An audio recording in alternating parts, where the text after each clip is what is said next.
Hey guys, it is New Year's Eve, and for our get-together tonight, I am making the stroganoff that I made the other night. Made some tweaks to how I'm gonna do it. I'm gonna do things a little slower, a little more careful, so I don't set all the alarms off. When I go to sear the beef, I'm gonna turn the attic fan on, you know, stuff like that. But I am starting a new YouTube and Facebook channel. Alrighty.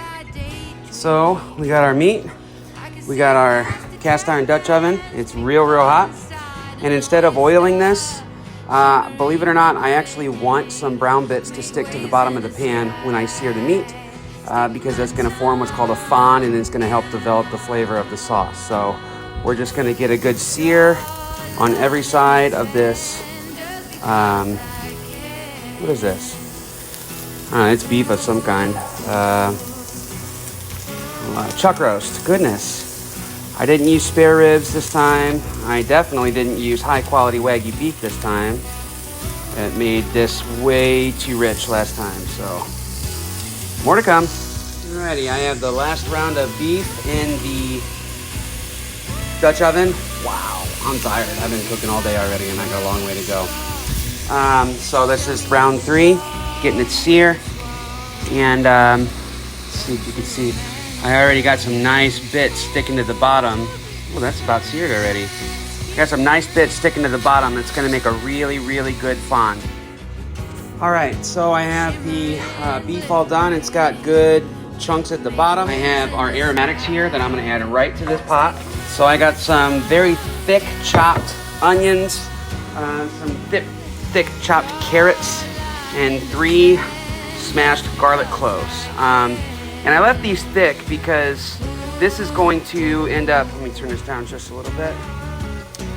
This is going to end up cooking with the rest of our stroganoff for, you know, a little over 3 hours. So we don't want them to disintegrate while the rest of it is cooking. So we're adding this directly to the pot. We're going to have it kind of soak up those chunks at the bottom of the pan a little bit, sort of like a pre-deglaze. And we're going to saute these in the pan for about 5 minutes. Till we start to get some caramelized notes. We want them to be slightly softened, but not yet translucent. So like I said, kind of a pre-deglaze before we actually deglaze this with our wine and then our chicken stock. We'll add the beef and then pop this into the oven that's preheated at 300 degrees for 3 hours. This is super fun. I'm excited. Alrighty, so our vegetables, or our aromatics, I guess they're really called, have been cooking for a little while, a little over 5 minutes. They picked up a lot of the brown bits that we left on the bottom of the pan on purpose. They're not translucent, they're just barely getting soft, but I can start to smell them and they smell really good. So now we're gonna add the rest of our ingredients. I have some smoked Spanish paprika. We're gonna add just a couple of tablespoons of that. We're gonna mix that up. And then we are also going to add a couple tablespoons of tomato paste. Let me get this in there. We're gonna add a couple tablespoons of this guy. So we got the paprika and the tomato paste in here. This is gonna help further develop the fond on the bottom of the pan. We're just gonna cook this for a minute or two until it starts to get a little crusty on the bottom. Everything has gotten to know each other really well, and it's all, man, I really need a tripod. I'll improve this in the future, guys. This is my first try. But you know, we really want to get this all really well incorporated and in the bottom. I'm gonna turn the heat up a little bit, and then we're gonna add about 2 tablespoons of all-purpose flour, cook the rawness out of that. And then when we start to add the wine and the chicken stock, this is gonna go quick. So our fond is going really well. We're gonna go ahead and add this flour in. And you're gonna see, turn the heat up just a little bit. You can see how quickly this gets complicated. So we don't wanna cook this long because flour burns really easily. But we wanna make sure we get the rawness out and everything. you know, like we don't want onion chunks or carrot chunks to be holding on to big clumps of raw flour. Oh yeah, see that fond at the bottom of that pan? This is going perfectly. Our fond is looking amazing. So if I take this spatula here and I look at our bottom, oh yeah, look at that. That's great. So we're dual utensiling this. So we're gonna grab our wine, about 2 cups here. This is a Josh Cabernet Sauvignon, got about 2 cups. We're gonna add this and it's gonna form a nice glaze. It's gonna kind of react with that, it's gonna react with all that flour and fond that we put at the bottom of the pan.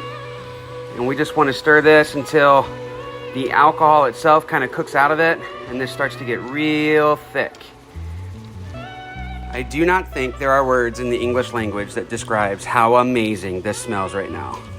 See how thick and almost gelatinous that our wine got when it was combined with the heat and that fond mixture with the flour, paprika, and tomato paste. Now that this is nice and thick, we're gonna add 4 cups of beef stock. And this is what's called deglazing. This is the solution that we're gonna use to braise our beef for 3 hours before adding some sour cream, heavy whipping cream, Worcestershire sauce, thyme, mushrooms, and making this a real good dish. So I'm gonna, actually our heat's pretty good. We're gonna stir this up and let the wine and the beef stock get to know each other. We're gonna get our beef added to this, but right before we do that, we're gonna scrape down the sides and the bottom of this pan to get all that fond off the bottom and into the sauce now. We'll bring this to a boil, turn it off, and then put it at 300 for 3 hours. Alrighty, so I've got the sides and the bottoms all scraped off on that guy. We're gonna add our beef. We are gonna bring this up to a boil, and it's almost boiling right now. Actually, it's starting to boil, so this is perfect. So we'll add our beef in. I wanna make sure not to overload it. I did make a lot of beef here, so I may not use all of it. Or I might. This might be perfect, so we'll see. But then, lid on, there's my lid. Lid on, popped in the oven for 3 hours. Just put the lid on. Going in the oven now. Now you know what we get to do? We get to make my wife really happy and clean up the kitchen so that she doesn't feel like she has to do it. I'm not always very good at that. In fact, I would say more than half the times I cook, I'm not very good at that. All right, it's been about 2.5 hours and I went to check on this and it looks absolutely incredible. It's not very thick, but the meat is just, you know, if you play with it, it's just coming apart, which is kind of exactly what we're looking for.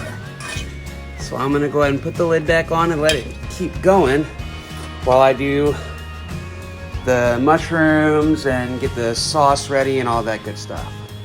Almost there. So now it's time to prep our mushrooms, finish making the sauce.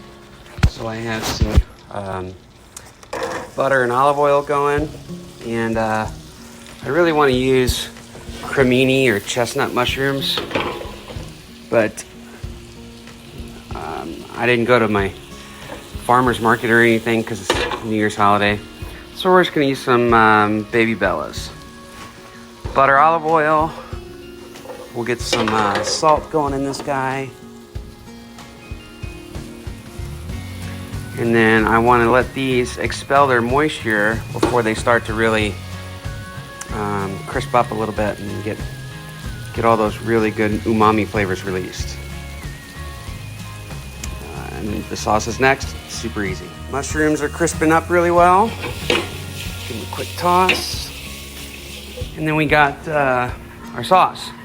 So a little over a cup of sour cream, 1/4 cup or so of heavy whipping cream, and some Worcestershire sauce. And then you want it to be a little thinner than that, so we'll add some more.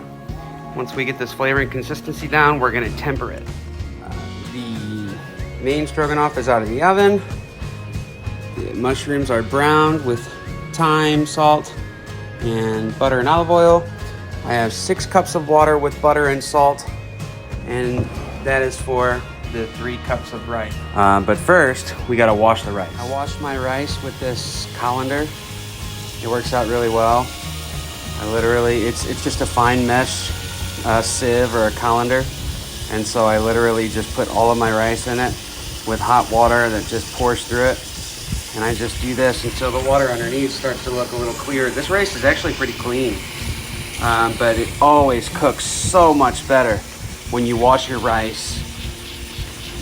Highly recommend. So now comes an interesting part, tempering the sauce.